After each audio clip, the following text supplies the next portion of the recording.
Merekam. Bismillahirrahmanirrahim. Assalamualaikum warahmatullahi wabarakatuh. Alhamdulillahilladzi lam yattakhidh sahibatan wala walada wa lam yakul lahu syarikun fil mulki wa lam yakul lahu waliyyun minadh dhulli wa ukabbiru takbira. Wa asyhadu an la ilaha illallah wahdahu la syarika lah wa asyhadu anna Muhammadan abduhu wa rasuluh. Sallallahu ta'ala alaihi wasallam tasliman katsiran. A'udzu billahi minasy syaithanir rajim. Bismillahirrahmanirrahim. Ya ayyuhalladzina amanu kunu ansarallah kama qala Isa ibn Maryam lil hawariyyin man ansari ilallah. Qala al hawariyuna nahnu ansarullah fa amanat ta'ifatun min bani Israil wa kafarat ta'ifah fa ayyadna alladhina amanu ala aduwwihim fa asbahu shahidin. Wa qala alaihi salatu wassalam fi ma'na al-hadis ad-dunya darun man la daralah wa malun malalah. Wa qala fi ma'na hadisil ukhra innakum ala bayyinatin min rabbikum ta'muruna bil ma'ruf wa tanhauna 'anil munkar ma lam takunu fikum sakratun hubbul 'aish wa sakratun hubbul jahl fa in waqa'a fikum sakratani hadzan fa innakum lam ta'muru bil ma'ruf wa lam tanhau 'anil munkar wal qailina yawma idzin bil kitabi was sunnati kas-sabiqinal awwalin minal muhajirin wal ansar atau kama qala alaihi salatu wassalam fi ma'nal hadis.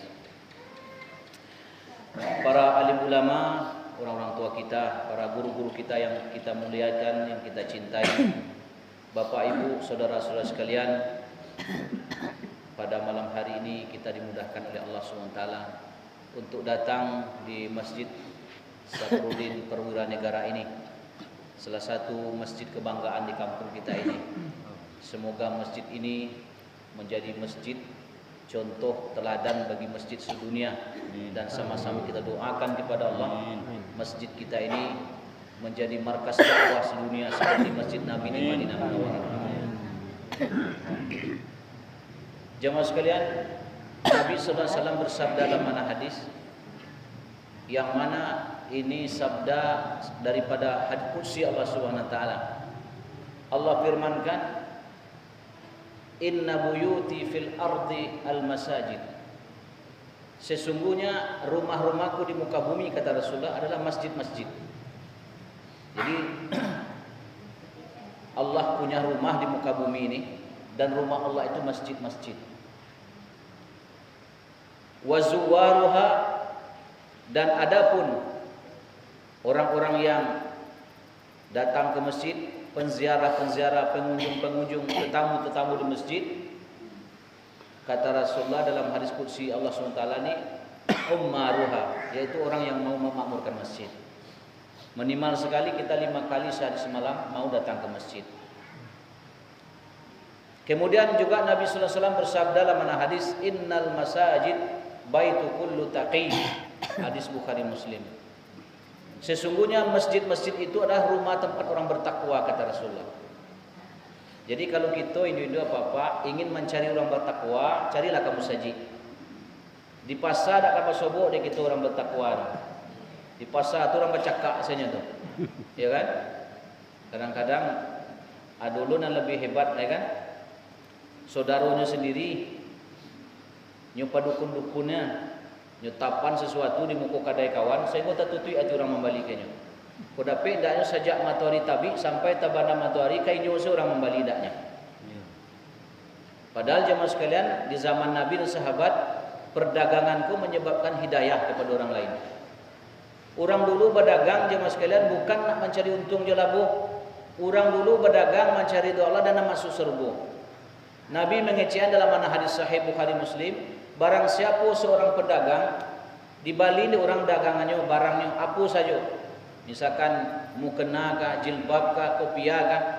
Kemudian beberapa hari kemudian kecik Rasulullah dalam mana hadis tu, pembeli tadi kurang cocok dengan barang tu tadi. Kemudian balian balik ke si penjual tadi. Kecik Rasulullah, kalau ada orang pedagang tadi dengan rela hati, tidak mengutu-utu, artinya dia tidak berkata-kata, artinya dengan senang hati, nyo terima balik barang yang dah dibali tadi, nyo balian balik piti sebanyak piti dan nyo bayi kayaknya sebelumnya. Kecik Rasulullah sallallahu alaihi wasallam, aku sebagai jamin akan menuntun pedagang seperti itu masuk dalam surga, kecik Nabi sallallahu alaihi wasallam. Jadi sahabat dulu berdagang untuk itu. Ada kisah dalam kisah sahabat, satu orang sahabat Nabi setelah mendengar daripada hadis Nabi SAW tu, nyobailah berdagang. Berdaganglah sekian tahun, luar biasa banyak jual beli, beruntung luar biasa. Dari ciek 2-3 lampik tokonya di Madinah Munawwarah ketika itu. Nah satu hari ada orang membeli kayaknya, entah memiliki sarung, taruhlah memiliki sarung dulu. Seminggu kemudian balik pembeli tadi kayaknya padahal setelah terima kok. Jemaah sekalian, datangnya balik, Pak, kurang lebih bahasa awaknya, kurang cocok dah mungkin sarung kok. Dan kemungkinan apa namanya tu, kebetulan pula kami sedang memerlukan piti, mungkin untuk bau bek segala macam. Iko kain sarung dan mau balik petang, tolong dibalian piti yang mau balik. Dengan senyum sahabat tadi, mama. Bahkan nyo bagi pula uang imbalan sebanyak pitinya nyo bagi tadi ke pedagang tersebut. Kok misalkan harga kain tadi 100.000, nyo bagi 200.000 sebagai tado terima kasihnya, orang pula membalikkan dagangnya apa barang yang dijual kainnya tadi. Jemaah sekalian, ternyata beberapa hari kemudian tokonya kudu tutup. Nyo bagi sedekah seluruh barang-barang itu. Nyo serahkan tokonya kepada kaum muslimin.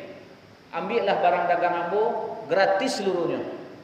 Kemudian sebulan 2 bulan kemudian orang anak tadi dan membalian kain sarungnya dengan harga 100.000 tadi misalkan, nyo tambah lo 100.000 sebagai rasa terima kasih kepada pembeli tadi.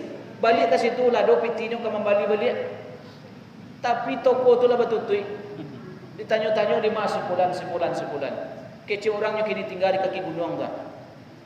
Pailahnya situ, nampak dia masih sehat, masih tegap. Tanya, Pak, apa kan yang punya toko di sini dulu? Kecil ni yo. Mengapa kau berhenti? Berhutang apa?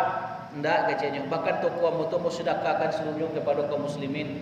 Untung apa namanya? Tak untung kan?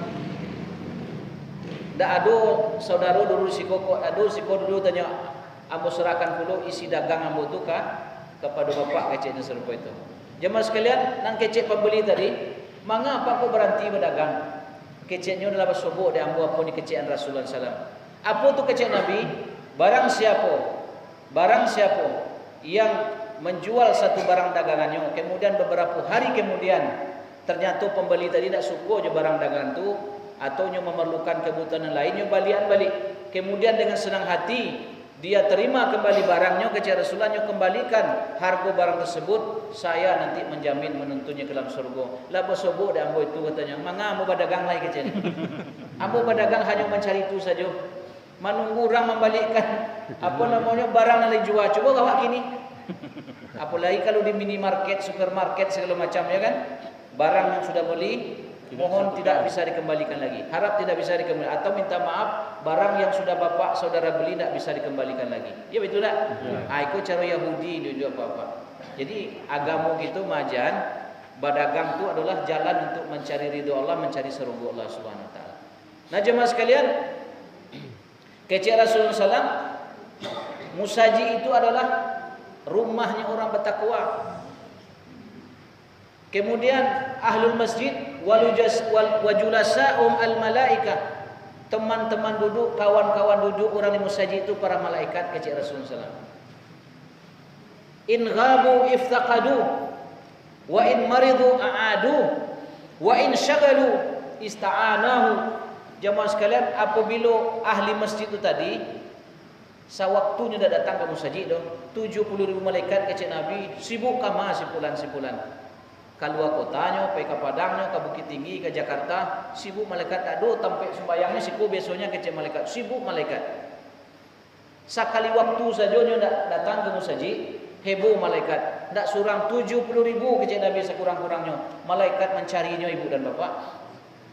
Makanya kata ulama, orang yang mau memakmurkan masjid tadi dijamin ndak akan mungkin ditangkap harimau di sawah. Ndak mungkin ditelan hula di kebunnya dah. Tak mungkin nyo mati sio-sio jemaah sekalian. Sebab sewaktu saja dia dak ke musaji, langsung 70.000 malaikat mencarinya. Kau ndak basuh aja dek malaikat, Allah Subhanahu wa taala melalui malaikat tadi membisikkan ke telinga orang-orang hamba yang soleh atau ke dalam hatinya, sepulan-sepulan sakit dah meninggal dunia. Tolong kalian beritahu kepada masyarakat atau kepada orang kampung tersebut. Apa itu bana Allah menjaganya. Fatabasyawallahu, Allah sangat gembira, sangat senang sekali Allah Subhanahu wa taala. Apa yang disenangi Allah Subhanahu wa taala? Kama yatabashwasul a'ilah allazi ghaba anhu idza raja'a. Kata Nabi sallallahu alaihi wasallam dalam hadis, Allah Subhanahu wa taala sangat senang. Luar biasa gembiranya. Apa yang digembirakan Allah? Satu orang hamba yang sudah puluhan tahun hilang dari masjid. Lah 20-30 tahun dia tak datang ke masjid. Lain lewat je dia ketika orang azan masjid tapi nak memancing ikan. Tapi kadang nak pergi ke sungai, tak masuknya ke masjid tu. Lah 30-40 tahun lari dari masjid, hilang dari masjid. Kemudian dicontohkan di Nabi dalam hadis tadi sebagaimana senangnya satu orang keluarga. Ada di kampung di daerah kampung anaknya lah pergi merantau atau hilang sama sekali. Dan 20-30 tahun tak tentu kabar beritanya. Dan dimasukkan ke televisi, tak ada tasawuf alamatnya. Kemudian diiklankan di surat kabar, di koran-koran, melalui HP, Facebook, WhatsApp dan sebagainya. Tak pasungguh dia anak pun. Sekali hari baik bulan baik, 2 hari hari raya, anakku pulang setelah 30 tahun. Dan dia pulang tak sembarang pulang saja lah, membawa piti 3 tas gadang buah. Hari besok kan kayu barang sangat hidup apa dan punya anak tadi. Dah 30 tahun hilang dari keluarga, pulang hari baik bulan baik dulu, hari kan kayu mau pergi dulu ke koper barang anak. Nah dalam hadis itu ceritakan, nah Allah Subhanahu wa taala lebih sangat mulai mencari seorang hambanya 80 tahun tak kamu saja, tiba-tiba datang di kamu saja. Barang sangat Allah Subhanahu wa taala.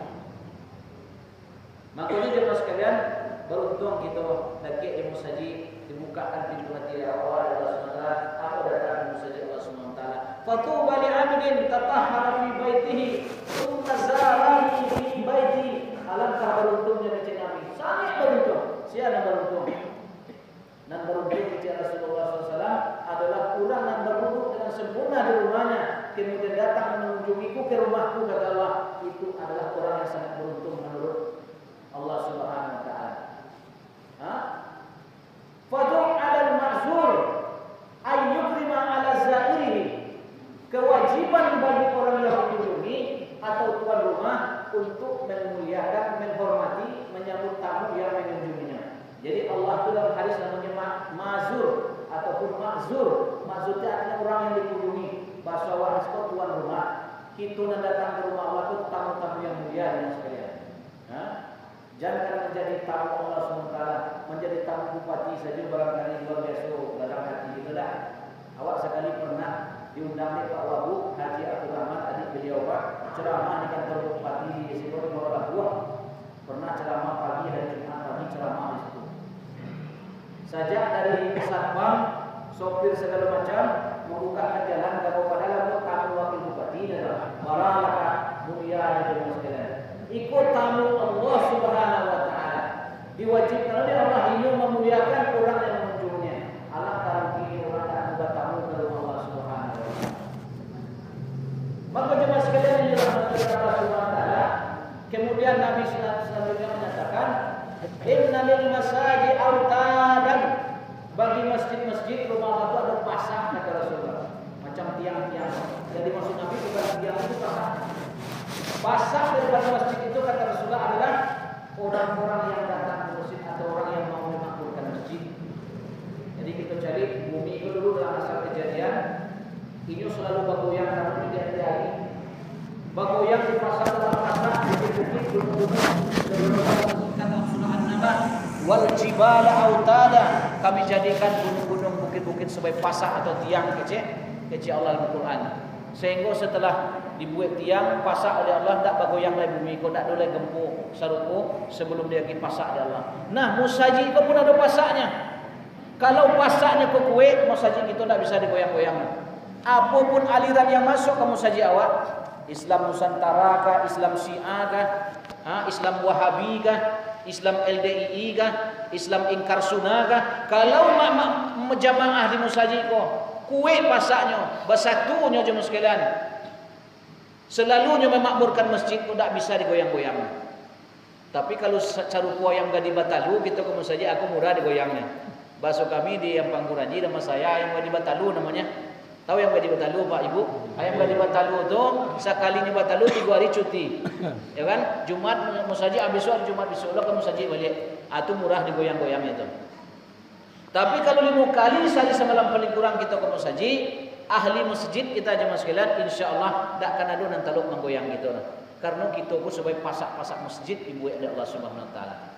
Nah jemaah sekalian rahmati Allah Subhanahu wa taala, di musaji itu mengawak. Kadang-kadang kan ada orang malih ke musaji. Maka ke musaji itu di rumah kan bisa aja sembahyang. Nah jemaah sekalian kadang-kadang kita di musaji itu malih ke musaji, dan pertama sekali kita tak tahu apa yang kita buat di musaji itu. Amalan apa yang kita buat di musaji, makanya orang setelah sembahyang orang pulang ke rumah leh. Ya kan? Karena tak tahu yang diamalkan di musaji. Padahal masjid Nabi SAW 24 jam hidup ibu dan bapa. Kalau puasa dulu terbenam matahari tak boleh. Bahkan kadang-kadang jemaah sekalian alun terbenam matahari pasar-pasar zaman sahabat tak ada untuk buka leh. Nak membalik kita besok pagi dulu leh. Kita ku ada 10 jam 100 jam sehari pasawak hidup 100 jam. Tapi musaji 5 menit 10 menit saya tak ada nang tangguh kita menghidupkannya jemaah sekalian. Makanya jemaah sekalian yang dirahmati oleh Allah Subhanahu wa taala, di masjid ini amalan yang ditunjukkan oleh Rasulullah SAW adalah 4 perkara: dakwah ilallah, ta'lim wa ta'allum, zikir ibadah dan khidmat. Itu amalan masjid Nabi selama hidup Nabi, kemudian diteruskan oleh para sahabat sampai hari ini. Serta itulah amalan Masjid Nabawi. Kita yang pergi ke Mekah, ke Madinah, 24 jam tak pernah ditutup Masjid Nabi SAW.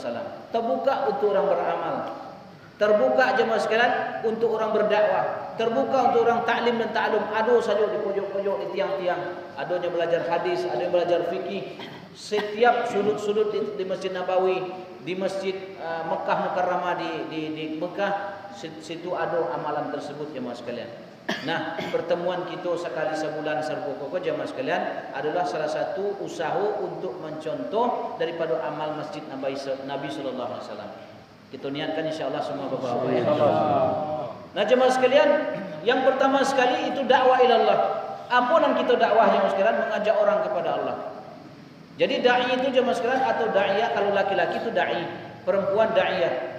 Kita semua tanggung jawab kepada agama ini. Kuntum khaira ummatin, kalian adalah sebaik-baik umat kata Allah. Laki-laki perempuan sama kedudukannya. Hanya saja medan dakwah laki-laki dan perempuan ini adalah berbeda.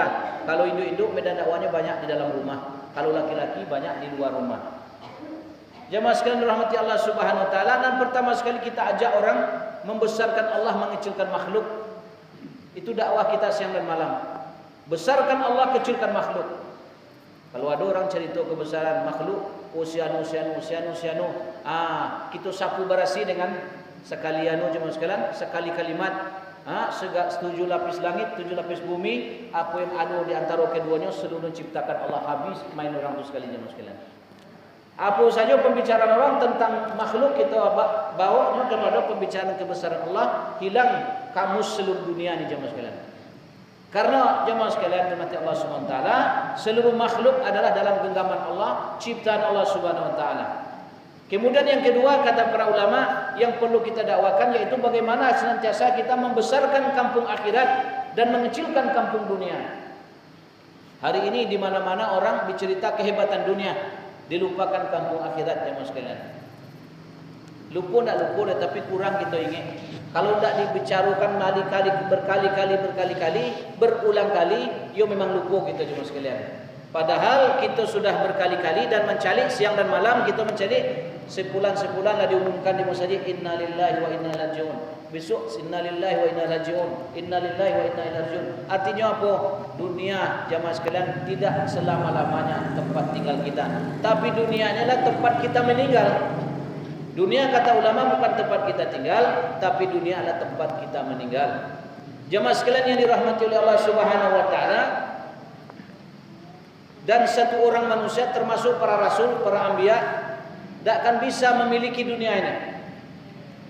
Semua yang dicari, yang diusahakan dunia akan lepas semuanya bila kematian datang kepada kita.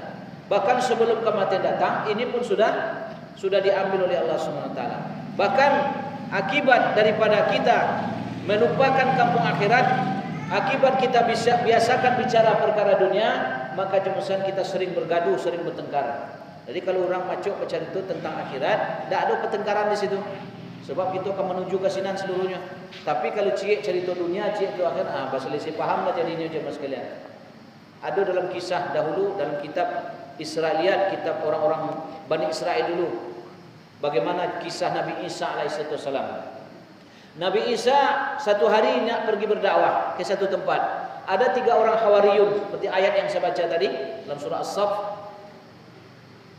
Nabi Isa sedang dalam perjalanan, ada 3 orang Hawariyun, 3 orang pemuda, menyetop beliau di tengah jalan. Wahai Nabi Allah Isa, kami 3 orang pemuda ingin ikut bersama engkau.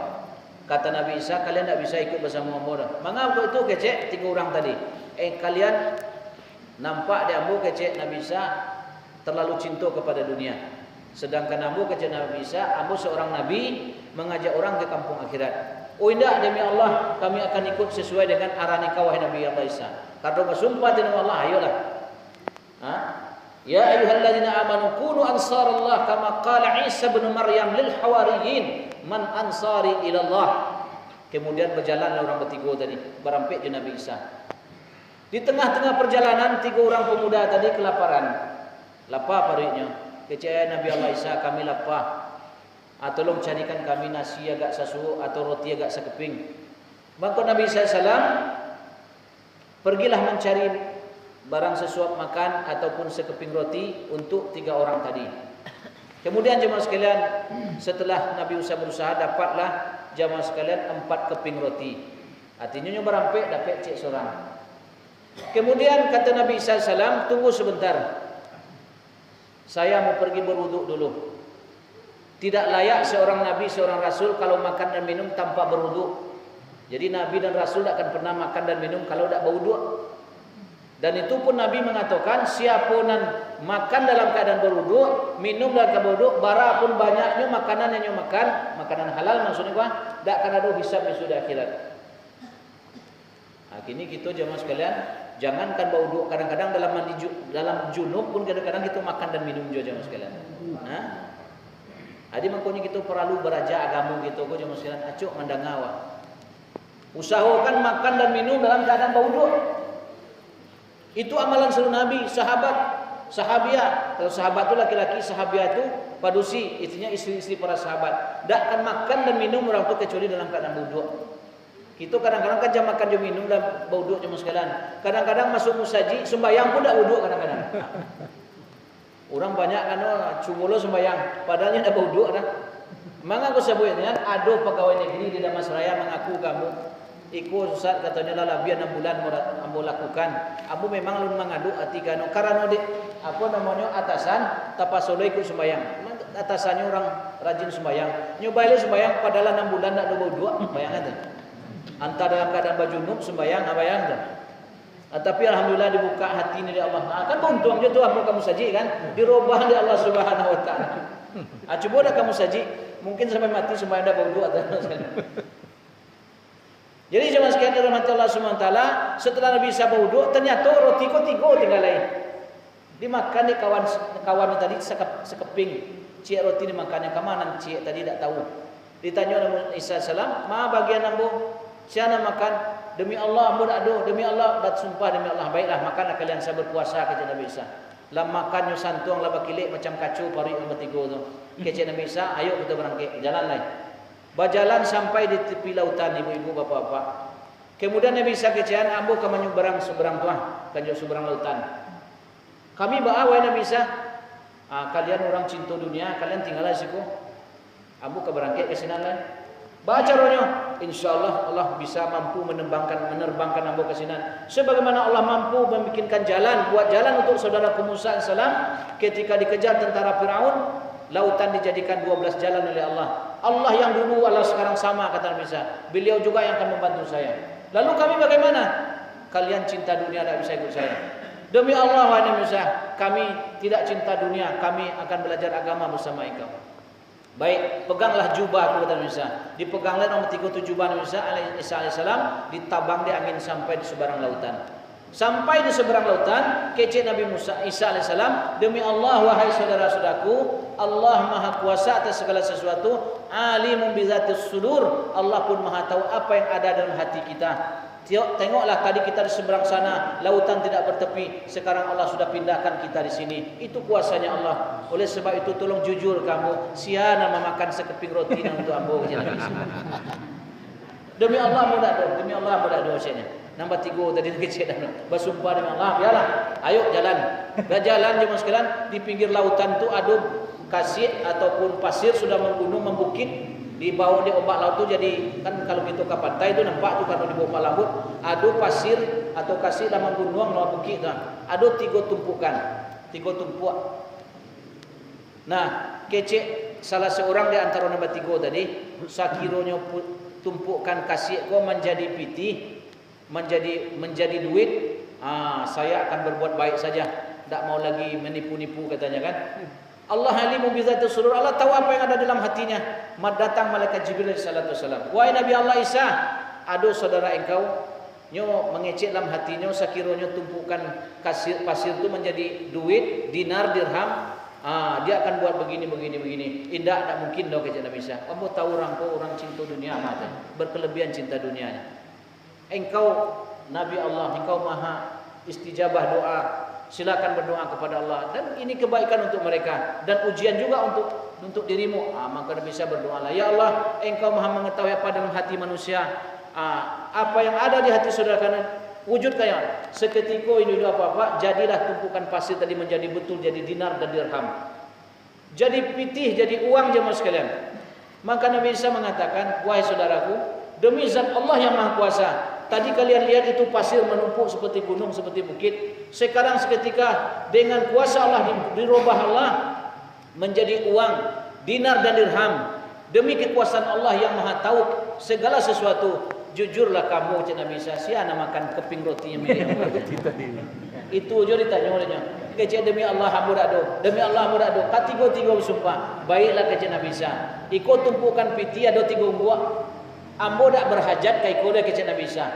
Ambillah kalian bagilah bertiga. Tapi kecik Nabi Isa bagian ambo ada di dalamnya. Karena kita berampek berjalan. Berarti ampek bagi 3. Nah, nan bagian ambo nanti setelah dibagi ambo bagikan kepada orang dan memakan roti ambo. Menunjuk sekali.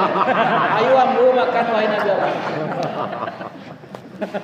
Apa itu cintanya kita kepada dunia? Karena kita hari-hari bicara kepada dunia. Akhirat itu kan tak nampak dah wak. Makanya payah kita menceritakan. Kata syair orang India yang pernah masuk ke tempat kita wak. Jesi karni wesi barni na mane to karke dek jannat bihe dozah bihe na mane to marke dek. Itu pantun orang India. Ajan kita apal-apal pula jadi bintang film India kita nanti. Cukuplah bosan apal. Jesi karni wesi barni, sebagaimana kita yakin di dunia, seperti itu nanti kita terima di akhirat. Namanya itu karkedek, tak percaya, silakan yakinlah sesuai dengan keyakinan. Buatlah sesuai dengan perbuatan yang kita yakini sekarang. Jannat bihe dozah bihe, nanti di akhirat Allah sediakan surga, Allah sediakan neraka. Namanya itu markedek, tak percaya, silakan matilah terlebih dahulu. Saya nak mati malam kini. Silakan mati, pasti bersobok dengan apa yang mau sampaikan Pak. Timbangan syair pantun Arab apa itu tadi, India tadi, sesuai dengan syair orang Arab. Fasaufa tara idzan kasyafal ghubaru afarasun tahta rajlika am himaru. Bila kita sudah sampai di Provinsi Balikpapan Kabupaten Lahad, artinya kita sudah masuk dalam kubur, maka kita akan tahu jemaah sekalian, kita sedang duduk di atas keledai ataukah kita sedang duduk di atas kuda. Artinya apa? Sudah sampai kita di kubur baru tahu kita apa yang kita bicarakan ini. Oh yo batu kecil usat dulu kecil. Yo batu ya. Yo gadang akhirat kau. Yo gadang akhirat kau. Yo kekal akhirat kau. Nah jemaah sekalian rahmati Allah Subhanahu wa taala, enggak sampai di situ cerita tadi. Kecik Nabi SAW, hadza firaqi baini wa bainikum. Kini hari terakhir ambo kalian. Perpisahan kita mulai kini. Kalian pailah, bawalah piti banyak. Ambillah kalian. Ambo ke jalan ambo, kalian silakan jalan kalian. Dia lah nampak piti banyak, lupanya karena bisa. Biarlah nak mati seorang saya nak bisa tu. Kita lah dapat piti kecil orang tu kan. Nambah 3 tadi. Nyo bawalah, dak tai gendong piti banyak tadi. Sehingga lah dak ke tapi kampung. Bamusyawarah lah bertiga tadi. Bamusyawarah keceknya kita kan lah palo kini gua. Kita ambil seketik pintigo surang pai atau berdua pai kano ke kampung atau ke kedai nasi. Adi bali makanan agak lama saya. Lah kanyang kalau kita tu bagi pintigo baca tu. Sesuai lah ketigo-tigonya. Sianan pai mangko sweet berdua pai ke kampung ke kedai nasi membalian. Tinggallah seorang menjaga piti banyak tadi. Berdua pai sedang makan lama-lama dibisian setan. Tumpuan piti 3-nya. Kalian bertiga kau pulang beko kalian sinan. Dibagi 3 dapat cek surangnya. Kalau dibunuh tu kecek setan kalian dapat 1,5 surang. Artinya 3 bagi 2 kan 1,5. Jadi baca caranya kecek setan beko aginya makan rendang padang, jari yang ladui jauh segala macam aginya tu bungkui nasi tapi bumbui racun seketik ke dalamnya. Bekonya makan kanyang-kanyang sudah makannya mati. Ada pedek kalian buat tumpukan piti itu. Ayolah kecek. Musyawarah sarap betul berdua sesuai jo arahan setan. Ayo rancak musyawarah kama kecek kawannya. Cas lu, cas. Jangan sekarang lah kanyang malagu-lagu lagi pulang. Nan seorang tadi dah dibisian oleh setan. Kecek setan. Kawan kalian tuanya pulang sebentar lain. Kalau pulangnya kok kalian bertiga kecek setan. Tumpukan ko 3-nya, piti ko 3-nya, 3 tumpuan. Beko kalau bagi 3 cek seorang dapatnya, ku ang bunuh nambah 2 ko dapat pedang seorang bule 3 ko dah. Nah, aku kecek setan, wah yo batu lo ko kecek dirinya kan. Jamaah sekalian tu caranya. Pikir ada tunjuk dek setan caranya. Buat capek-capek kini lubang dalam stek tanya. Di lampu elok-elok dengan sehingga beko dak bisa naik kate. Bekonyo dak ada jalan kecuali di muka kuah. Masuk ke dalam lubang tu, beko tingkah kapal batu mati keduanya. Batu jemaah sekalian ampunan sabu yang tadi. Nyobuil azab itu. Kola lagu-lagu tanda gembira, kola pasti mati minum makan racun gua. Dan seorang kola gembira lu basiul-siul jemaah sekalian, kau pasti masuk dalam lubang gua. Abek tu untuk dunia aku ibu bapak. Ndak ada orang kue-kuenya dah. Bamusuh-musuhan kita nyo anak, kakak, adik, orang tua segala macam. Dun sanak saudara menantu jomin tua. Akhirnya yo mengaku lama benar kalian. Tentu kami makan lu caknya. Aku tenanglah, tak sakit lah. Mak samu idik ku paling lama makanan gitu. Makanlah siapa kuenya. Tibo sitan jom sekalian. Begitu sampai di mulut betul masuk ke dalam lubang tadi. Masuk ke lubang, kemudian bungkusan nasi tadi lapir di tangannya tercampak ke pinggir tapi lubang tadi jom sekalian. Nyo ambil lah apa tadi? Batu tadi nyo tingkah ke pulau dua mati pecah ke pulau kedua-duanya. Yo mati seketika jom sekalian. Nyo buka lah tadi udah seketika.